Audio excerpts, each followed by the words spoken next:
Hello बच्चों, चलिए प्रश्न को पढ़ते हैं। मैग्नीशियम जलता है।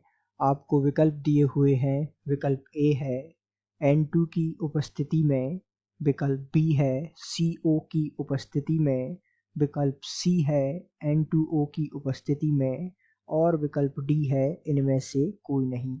तो आइए बच्चों, मुख्य अवधारणा को समझते हुए हम इस प्रश्न का हल तक पहुंचते हैं तथा इस प्रश्न में उपस्थित अभिक्रियाओं की भी चर्चा करते हैं। तो आइए सबसे पहले हम समझते हैं मुख्य अवधारणा।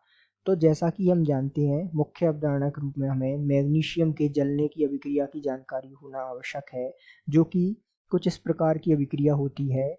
ध्यान दीजिएगा, जब मैग्नीशियम अर्थात Mg को सामान्यतः हम N2 की रूप में अर्थात N2 से अभिक्रिया कराते हैं, अर्थात यहाँ जो है जलने पर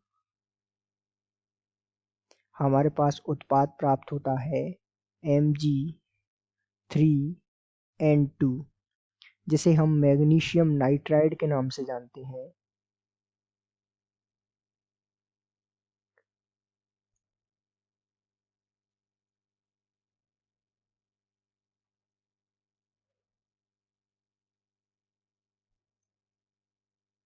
तो ये जो है हमें यहाँ Mg की N2 से अभिक्रिया या Mg प्लस N2 के जलने पर Mg3N2 मैग्नीशियम नाइट्राइड प्राप्त होता है।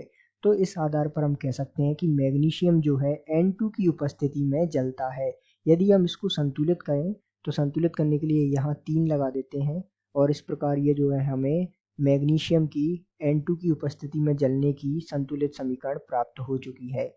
यदि हम ये जो प्राप्त हुआ हमें मैग्नीशियम नाइट्राइड अर्थात MgN2, इसकी अभिक्रिया H2O जल से करा देते हैं, तो ध्यान दीजिएगा यहाँ उत्पाद स्वरूप हमें प्राप्त होता है MgOH2 अर्थात मैग्नीशियम हाइड्रोक्साइड और साथ में प्राप्त होता है अमोनिया NH3। तो इस प्रकार जो है ये अभिक्रिया जल से संपन्न होती है। तो हम कह सकते हैं कि मैग्नीशियम जो है N2 की उपस्थिति में जलता है, अर्थात दिए गए प्रश्न का सही उत्तर विकल्प ए है। आशा करते हैं आपको समझ आया होगा। धन्यवाद।